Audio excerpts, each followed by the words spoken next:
4ನೇ ಅಧ್ಯಾಯ 19ನೇ ಶ್ಲೋಕ. ಯಸ್ಯ ಸರ್ವೇ ಸಮಾರಂಭಾಃ ಕಾಮಸಂಕಲ್ಪವರ್ಜಿತಾಃ ಜ್ಞಾನಾಗ್ನಿದಗ್ಧಕರ್ಮಾಣಂ ತಮಾಹುಃ ಪಂಡಿತಂ ಬುಧಾಃ. ಯಸ್ಯ ಸರ್ವೇ ಸಮಾರಂಭಾಃ ಕಾಮಸಂಕಲ್ಪವರ್ಜಿತಾಃ ಜ್ಞಾನಾಗ್ನಿದಗ್ಧಕರ್ಮಾಣಂ ತಂ ಆಹುಃ ಪಂಡಿತಂ ಬುಧಾಃ.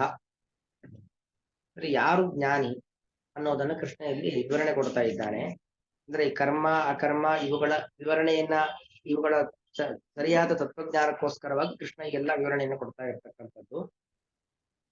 ಯಸ್ಯ ಸರ್ವೇ ಸಮಾರಂಭಾಃ ಕಾಮ ಸಂಕಲ್ಪ ವರ್ಜಿತಾಃ. ಯಸ್ಯ ಅಂದ್ರೆ ಯಾರ ಅಂತ ಅರ್ಥ. ಯಾವ ಒಬ್ಬ ಸಾಧಕ, ಅದು ಗಂಡಿರಬಹುದು ಹೆಣ್ಣಿರಬಹುದು, ಯಾವುದೇ ಒಬ್ಬ ವ್ಯಕ್ತಿಯಾದರೂ ಕೂಡ ಅವನ ಸರ್ವೇ ಸಮಾರಂಭಾಃ ಎಲ್ಲ ಸಮಾರಂಭಗಳು, ಸಮಾರಂಭ ಅಂದ್ರೆ ಫಂಕ್ಷನ್ಸ್ ಅಂತ ಅರ್ಥ ಅಲ್ಲ. ಸಮಾರಂಭ ಅಂತ ಹೇಳಿದ್ರೆ ಸಮ್ಯಕ್ ಆರಂಭಾಃ ಸಮಾರಂಭಾಃ, ಉತ್ತಮವಾದ ಕೆಲಸಗಳು. ನಾವು ಮಾಡತಕ್ಕಂಥ ಯಾವುದೇ ಒಂದು ಅತ್ಯುತ್ತಮವಾದ ಕೆಲಸ,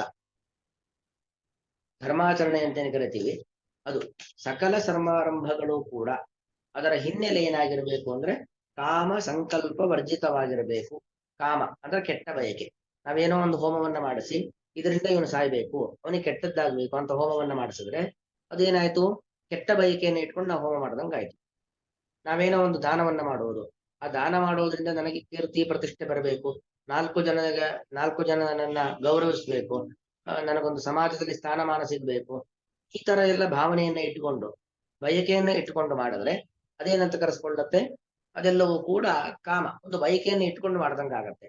ಮಾಡ್ತಾ ಇರೋದು ಒಳ್ಳೆ ಕೆಲಸನೇ, ಮಾಡ್ತಾ ಇರೋದು ದಾನವೇ ಮಾಡ್ತಾ ಇರೋದು, ಸಮಾಜಕ್ಕೆ ಉಪಕಾರವನ್ನೇ ಮಾಡ್ತಾ ಇರೋದು. ಆದ್ರೆ ಅದರ ಹಿಂದೆ ನಾನು ಮಾಡ್ತಾ ಇದ್ದೇನೆ, ಅಥವಾ ನಾನು ಈ ಕೆಲಸ ಈ ದಾನ ಮಾಡಿದ್ರಿಂದ ನನಗೊಂದಷ್ಟು ಕೀರ್ತಿ ಪ್ರತಿಷ್ಠೆ ಎಲ್ಲ ಸಿಗಲಿ, ನಾಲ್ಕು ಜನ ನನ್ನನ್ನ ಗೌರವಿಸ್ಲಿ, ನನಗೆ ಸನ್ಮಾನಾದಿಗಳನ್ನ ಮಾಡಲಿ, ಈ ಭಾವನೆಯನ್ನೆಲ್ಲ ಇಟ್ಟುಕೊಂಡು ಮಾಡಿದ್ರೆ ಏನಾಗತ್ತೆ, ಅದು ಬಯಕೆಯನ್ನ ಇಟ್ಟುಕೊಂಡು ಮಾಡಿದ ಸಮಾರಂಭ ಅಂತ ಕರೆಸ್ಕೊಳ್ಳುತ್ತೆ. ಸಮಾರಂಭ ಅಂದ್ರೆ ಉತ್ತಮವಾದ ಕಾರ್ಯ.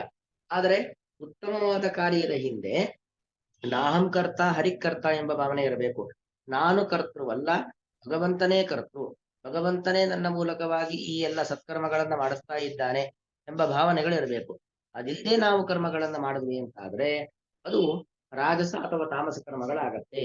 ಕಾಮ ಸಂಕಲ್ಪ ವರ್ಜಿತ, ಕಾಮನೂ ಇರಬಾರದು, ಸಂಕಲ್ಪವು, ಕಾಮ ಅಂದ್ರೆ ಬಯಕೆ, ಫಲದ ನಿರೀಕ್ಷೆ, ಈ ಕೆಲಸದಿಂದ ಇಂಥದ್ದು ನನಗೆ ಸಿಗಬೇಕು, ಇದಾಗಬೇಕು ಅನ್ನೋ ಒಂದು ಬಯಕೆ, ಅಥವಾ ಇನ್ನು ಕೆಲವರಲ್ಲಂತೂ ಕೆಟ್ಟ ಬಯಕೆ.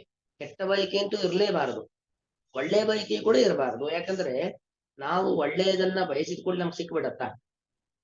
ನಾವೇನನ್ನೇ ಬಯಸಿದ್ದೆಲ್ಲ ನಮಗ್ ಸಿಗುವಂತೆ ಇದ್ದಿದ್ರೆ ಇಷ್ಟೆಲ್ಲಾ ತೊಂದರೆಗಳು, ತಾಪತ್ರಯಗಳು, ಕಷ್ಟ ನಷ್ಟಗಳು, ನಿರೀಕ್ಷೆಗಳು ಹುಸಿಯಾಗುವಂಥದ್ದು, ಅಥವಾ ನಿರೀಕ್ಷೆಗಳು ಅದು ಸರಿಯಾದಾಗ ನಾವು ಸಂತೋಷ ಪಡುವಂಥದ್ದು ಯಾವುದೂ ಇರ್ತಾ ಇರಲಿಲ್ಲ. ಯಾಕಂದ್ರೆ ಎಲ್ಲ ನಮ್ಮ ನಿರೀಕ್ಷೆಗೆ ಅನುಗುಣವಾಗಿ ಆಗ್ಬಿಡತ್ತೆ. ಹಾಗಾಗಿ ನಿರೀಕ್ಷೆ ಇಟ್ಟುಕೊಂಡ್ರೆ ಕೃಷ್ಣ ಹೇಳುವಂತೆ ಆಶಾಹಿ ಪರಮಂ ದುಃಖಂ ನೈರಾಶರ್ಯಂ ಪರಮಂ ಸುಖಂ. ಆಸೆಯೇ ದುಃಖಕ್ಕೆ ಮೂಲ. ಆಸೆಯನ್ನು ಇಟ್ಕೊಳ್ಬಾರದು, ಆಸೆ ಇಟ್ಕೊಂಡಷ್ಟು ದುಃಖವೇ ಜಾಸ್ತಿ. ಅದಕ್ಕೋಸ್ಕರ ನಾವೇನ್ ಮಾಡಬೇಕು, ಕಾಮವನ್ನು ಬಿಡಬೇಕು, ಫಲದ ಬಯಕೆಯನ್ನ ಬಿಡಬೇಕು, ಮತ್ತು ಸಂಕಲ್ಪ, ಈ ಕೆಲಸ ಮಾಡೋದ್ರಿಂದ ಇಂಥದ್ದಾಗ್ಲಿ ಅಂತ ಏನೋ ಒಂದು ಉದ್ದೇಶವನ್ನ ಇಟ್ಟುಕೊಂಡು ಮಾಡುವಂಥದ್ದು. ಅಥವಾ ಸಂಕಲ್ಪ ಅಂತ ಹೇಳಿದ್ರೆ ನಾನು ಮಾಡ್ತಾ ಇದ್ದೇನೆ, ಅಹಂ ಕರಿಷ್ಯನ್ನಸ್ಮಿ, ನಾನು ಮಾಡ್ತಾ ಇದ್ದೇನೆ, ಅಥವಾ ಅಹಂಕಾರ ನನ್ನ ಸಂಪತ್ತಿನಿಂದ, ನನ್ನ ಬುದ್ಧಿವಂತಿಕೆಯಿಂದ, ನನ್ನ ಶ್ರೀಮಂತಿಕೆಯಿಂದ, ನನ್ನ ಸಾಮರ್ಥ್ಯದಿಂದ ನಾನು ಮಾಡ್ತಾ ಇದ್ದೇನೆ, ಈ ಎಲ್ಲ ಭಾವನೆಯನ್ನ ಇಟ್ಟುಕೊಂಡು ಕರ್ಮವನ್ನ ಮಾಡಬಾರದು. ಕಾಮ ಸಂಕಲ್ಪ ವರ್ಜಿತವಾಗಿ, ವರ್ಜಿತ ಅಂದ್ರೆ ಬಿಡಬೇಕು, ಕೆಟ್ಟ ಬಯಕೆಗಳು ಇರಲೇಬಾರದು. ಒಳ್ಳೆ ಬಯಕೆಯು ಕೂಡ ಅದರ ಹಿಂದೆ, ಒಳ್ಳೆ ಬಯಕೆ ಅಂದ್ರೇನು, ದೇವರು ತೃಪ್ತನಾಗ್ಲಿ ಈ ಬಯಕೆ ಇರಬಾರದು. ನಾನೇನೇ ಒಂದು ಕೆಲಸ ಮಾಡುದು ಇದರಿಂದ ಶ್ರೀಕೃಷ್ಣಾರ್ಪಣ ವಸ್ತು, ಶ್ರೀಕೃಷ್ಣ ಪ್ರಿಯತಾಂ, ಭಗವಂತ ತೃಪ್ತನಾಗ್ಲಿ, ಈ ಕೆಲಸ ದೇವರು ಮೆಚ್ಚುವಂತೆ ಆಗ್ಲಿ, ಈ ಬಯಕೆ ಇರಬಹುದೇ ಹೊರತು ಇದು ಶಾಸ್ತ್ರೀಯವಾದ ಬಯಕೆ, ಶಾಸ್ತ್ರ ಒಪ್ಪುವಂತ ಬಯಕೆ, ಕೃಷ್ಣ ಒಪ್ಪುವಂತ ಬಯಕೆ, ಇಂಥ ಬಯಕೆ ಇರಬಹುದು ಹೊರತು ಬೇರೆ ನಮ್ಮ ಲೌಕಿಕ ಬಯಕೆಗಳು, ಏನೋ ನಮಗೆ ಹಣ ಸಿಗಬೇಕು, ಮತ್ತೊಂದಿನ್ನೇನೋ ಆಗಬೇಕು, ಈ ರೀತಿಯಾಗಿರ್ತಕ್ಕಂಥ ಬಯಕೆಗಳನ್ನ ಇಟ್ಟುಕೊಂಡು ಕರ್ಮಗಳನ್ನ ಮಾಡಬಾರದು. ಸಂಕಲ್ಪಗಳನ್ನ ಇಟ್ಟುಕೊಂಡು ಕರ್ಮಗಳನ್ನ ಮಾಡಬಾರದು. ಹೀಗೆ ಯಾರು ಕರ್ಮವನ್ನ ಮಾಡುತ್ತಾರೋ ಅವರು ಜ್ಞಾನಾಗ್ನಿ ದಗ್ಧ ಕರ್ಮ ಅಂತ ಕರೀತಾರೆ ಅವರನ್ನ. ಶಾಸ್ತ್ರಗಳು ಏನ್ ಕರೀತಾರಂತ ವ್ಯಕ್ತಿಯನ್ನ, ಜ್ಞಾನಾಗ್ನಿ ದಗ್ಧ ಕರ್ಮ, ಜ್ಞಾನಾಗ್ನಿ, ಅಗ್ನಿಯಿಂದಾಗಿ ಕರ್ಮಗಳನ್ನ ಸುಟ್ಟುಕೊಂಡಿದ್ದಾನೆ. ಯಾವುದದು ಅಗ್ನಿ? ಜ್ಞಾನವೆಂಬ ಅಗ್ನಿ, ಜ್ಞಾನವೇ ಇಲ್ಲಿ ಬೆಂಕಿ. ಒಲೆಯಲ್ಲಿ ಉರಿತಕ್ಕಂತ ಬೆಂಕಿಯಲ್ಲ, ಜ್ಞಾನವೆಂಬ ಅಗ್ನಿಯ ಮೂಲಕವಾಗಿ ದಗ್ಧ ಕರ್ಮ, ತನ್ನ ಎಲ್ಲಾ ಕರ್ಮಗಳನ್ನ ಸುಟ್ಟಾಕಿಕೊಂಡಂತ ವ್ಯಕ್ತಿ. ಜ್ಞಾನವೆಂಬ ಅಗ್ನಿಯ ಮೂಲಕವಾಗಿ ಕರ್ಮಗಳನ್ನು ಧರಿಸಿಕೊಂಡವನು. ತನ್ನ ಜೊತೆಯಲ್ಲಿ ಇದ್ದಂತ ಸ್ಟಾಕ್ ಸಂಚಿತ ಕರ್ಮವನ್ನು ಸುಟ್ಟಾಕೊಂಡಿದ್ದಾನೆ. ಆಗಮ ಕರ್ಮಗಳು, ಆಗಾಮಿ ಕರ್ಮಗಳು ಹುಟ್ಟಲಿಕ್ಕೆ ಅವಕಾಶವೇ ಇಲ್ಲ. ಇನ್ನು ಪ್ರಾರಬ್ಧ ಕರ್ಮವನ್ನ ಅನುಭವಿಸಿ ಅವನು ಮೋಕ್ಷದ ಕಡೆಗೆ ಹೋಗ್ತಾನೆ. ಹಾಗಾಗಿ ಅವನು ಜ್ಞಾನದ ಮೂಲಕವಾಗಿ, ಜ್ಞಾನವೆಂಬ ಅಗ್ನಿಯ ಮೂಲಕವಾಗಿ ದಗ್ಧ ಕರ್ಮ, ತನ್ನೆಲ್ಲ ಕರ್ಮ, ಬಂಧಕವಾದಂತ ಕರ್ಮಗಳನ್ನ, ಪ್ರತಿಬಂಧಕವಾದಂತ ಕರ್ಮಗಳನ್ನ, ಮೋಕ್ಷಕ್ಕೆ ಅಡೆತಡೆಯಾದಂತ ಕರ್ಮಗಳನ್ನ ಸುಟ್ಟುಕೊಂಡಂತ ವ್ಯಕ್ತಿ ಎಂಬುದಾಗಿ ಅಂತಹ ವ್ಯಕ್ತಿಯನ್ನ ಬುಧಾಹ ಪಂಡಿತಂ ಆಹುಹು, ಭಗವಂತನನ್ನ ಬಲ್ಲಂತಹ ವ್ಯಕ್ತಿಗಳು ಇವನನ್ನ ಪಂಡಿತ ಅಂತ ಕರೀತಾರೆ. ಪಂಡಿತ ಅಂದ್ರೇನು? ಜ್ಞಾನಿ. ಇವನು ಕೂಡ ಜ್ಞಾನಿ. ಒಬ್ಬ ಜ್ಞಾನಿಯೇ ಮತ್ತೊಬ್ಬ ಜ್ಞಾನಿಯನ್ನ ಗುರುತಿಸ್ಲಿಕ್ಕೆ ಸಾಧ್ಯ. ವಿದ್ವಾನೇವ ವಿಜಾನಾತಿ ವಿದ್ವಜ್ಜನ ಪರಿಶ್ರಮಂ ಅಂತ. ಒಬ್ಬನ ಜ್ಞಾನದ ಸಾಮರ್ಥ್ಯವನ್ನ ಯಾರು ಅಳಿಲಿಕ್ಕೆ ಸಾಧ್ಯ? ಮತ್ತೊಬ್ಬ ಜ್ಞಾನಿಯೇ ತಿಳಿಲಿಕ್ಕೆ ಸಾಧ್ಯ.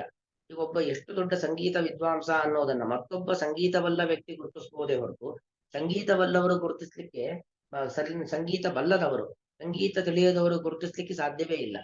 ಹಾಗಾಗಿ ಒಬ್ಬ ಜ್ಞಾನಿ ಮತ್ತೊಬ್ಬನನ್ನ ಜ್ಞಾನಿ ಅಂತ ಗುರುತಿಸ್ತಾನೆ. ಯಾರನ್ನ ಜ್ಞಾನಿ ಅಂತ ಗುರುತಿಸ್ತಾನೆ ಅಂತ ಹೇಳಿದ್ರೆ, ಅಂದ್ರೆ ಒಬ್ಬ ಅಪರೋಕ್ಷ ಜ್ಞಾನಿ ಮತ್ತೊಬ್ಬನನ್ನ ಸಾಧಕ ಅಂತ ಗುರುತಿಸ್ತಾನೆ. ಅವನು ಜ್ಞಾನದ ಕಡೆಗೆ ಸಾಕ್ತಾ ಇದ್ದಾನೆ, ಜ್ಞಾನಿ ಆಗ್ತಾ ಇದ್ದಾನೆ ಅಂತ ಗುರುತಿಸ್ತಾನೆ. ಎಂತವನನ್ನ ಅಂತ ಹೇಳಿದ್ರೆ, ಜ್ಞಾನಾಗ್ನಿ ದಗ್ಧ ಕರ್ಮಾಣ, ಜ್ಞಾನವೆಂಬ ಬೆಂಕಿಯ ಮೂಲಕವಾಗಿ ತನ್ನ ಕರ್ಮದ ಬಂಧನವನ್ನ, ಕರ್ಮದ ರಾಶಿಯನ್ನ ಯಾರು ಸುತ್ತುಕೊಂಡಿದ್ದಾನೋ ಅವನನ್ನ ಪಂಡಿತ ಅಂತ ಗುರುತಿಸ್ತಾರೆ. ಹಾಗಾದ್ರೆ ನಾವು ನಮ್ಮಲ್ಲಿ ಜ್ಞಾನವೆಂಬ ಅಗ್ನಿ ಹುಟ್ಟಬೇಕು. ಜ್ಞಾನವೆಂಬ ಅಗ್ನಿ ಹುಟ್ಟಿ ಆ ಜ್ಞಾನವೆಂಬ ಅಗ್ನಿ ನಮ್ಮ ಕರ್ಮಗಳನ್ನ ಸುಡಬೇಕು ಅಂತಾದ್ರೆ ನಾವೇನ್ ಮಾಡಬೇಕು ಅಂದ್ರೆ ಕಾಮ ಸಂಕಲ್ಪ ವರ್ಜಿತರಾಗಬೇಕು. ನಾವೇನೇ ಒಳ್ಳೆ ಕೆಲಸಗಳನ್ನ, ಸಮಾರಂಭಗಳನ್ನ, ಅತ್ಯುತ್ತಮವಾದ ಕೆಲಸಗಳನ್ನ, ಪುಣ್ಯ ಕರ್ಮಗಳನ್ನ, ಧರ್ಮ ಕರ್ಮಗಳನ್ನ ಮಾಡಿದಾಗಲೂ ಕೂಡ ಅದರ ಹಿಂದೆ ಯಾವುದೇ ರೀತಿಯಾದಂತ ಲೌಕಿಕ ಫಲಕಾಮನೆ ಇರಬಾರದು. ನಾನು ಮಾಡುತ್ತಿದ್ದೇನೆ ಎಂಬತಕ್ಕಂಥ ಅಹಂಕಾರ ಮಮಕಾರಗಳು ಇರಬಾರದು.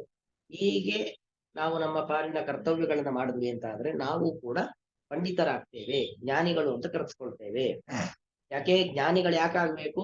ಜ್ಞಾನಿ ಪ್ರಿಯತಮೋಮೆ ಅಂತ ಕೃಷ್ಣ ಹೇಳ್ತಾನೆ. ಯಾರು ಜ್ಞಾನಿಯೋ ಅವನು ಮೇ ಪ್ರಿಯ, ಅತ್ಯಂತ ಪ್ರಿಯತಮೋಮೆ, ನನಗೆ ಅತ್ಯಂತ ಪ್ರಿಯತಮರಾದವರು ಯಾರು ಅಂದ್ರೆ ಜ್ಞಾನಿಗಳು. ಜ್ಞಾನಿಗಳು ಅಂದ್ರೆ ನನಗೆ ಬಹಳ ಪ್ರೀತಿ ಅಂತ ಹೇಳ್ತಾನೆ. ನಾವು ಭಗವಂತನ ಪ್ರೀತಿಗೆ ಪಾತ್ರರಾಗಬೇಕು ಅಂತಾದ್ರೆ ನಾವು ಜ್ಞಾನಿಗಳಾಗ್ಬೇಕು.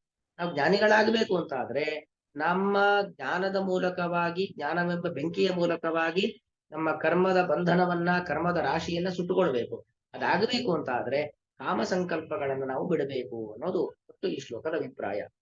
ಯಸ್ಯ ಯಾರ ಸರ್ವೇ ಎಲ್ಲಾ ರೀತಿಯಾದ ಸಮಾರಂಭಗಳು ಅಂದ್ರೆ ವಿಹಿತ ಕರ್ಮಾನುಷ್ಠಾನ, ಉತ್ತಮವಾದ ಕಾರ್ಯಗಳು, ಕಾಮ ಸಂಕಲ್ಪ ವರ್ಜಿತಾ, ಫಲದ ಬಯಕೆ ಮತ್ತು ನಾನು ಮಾಡುತ್ತಿದ್ದೇನೆ ಎಂಬ ಅಹಂಕಾರ ಇವುಗಳಿಂದ ರಹಿತವಾಗಿರುತ್ತದೋ ತಮ್ ಅಂತಹ ಜ್ಞಾನಿಯನ್ನು ಜ್ಞಾನಾಗ್ನಿ ದಗ್ಧ ಕರ್ಮಾಣಂ, ಜ್ಞಾನವೆಂಬ ಬೆಂಕಿಯ ಮೂಲಕವಾಗಿ ಕರ್ಮಗಳೆಲ್ಲವನ್ನು ಕೂಡ ಕರ್ಮದ ಬಂಧನವನ್ನ ಸುಟ್ಟುಕೊಂಡಂತಹ ಅಂತಹ ಜ್ಞಾನಿಯನ್ನು ಬುಧಾಹ, ಭಗವಂತನನ್ನ ತಿಳಿದಂತಹ ಜ್ಞಾನಿಗಳು ಪಂಡಿತಂ, ಇವನೇ ನಿಜವಾದ ಪಂಡಿತ ಎಂಬುದಾಗಿ ಆಹುಹು ಹೇಳುತ್ತಾರೆ. ಆಹುಹು ಎಂಬುವ ಒಂದು ಕ್ರಿಯಾಪದ, ಅದು ಆಕ್ಷನ್ ವರ್ಡ್.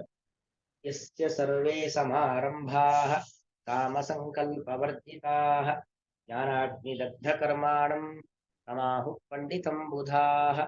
ಶ್ರೀಕೃಷ್ಣಾರ್ಪಣಮಸ್ತು.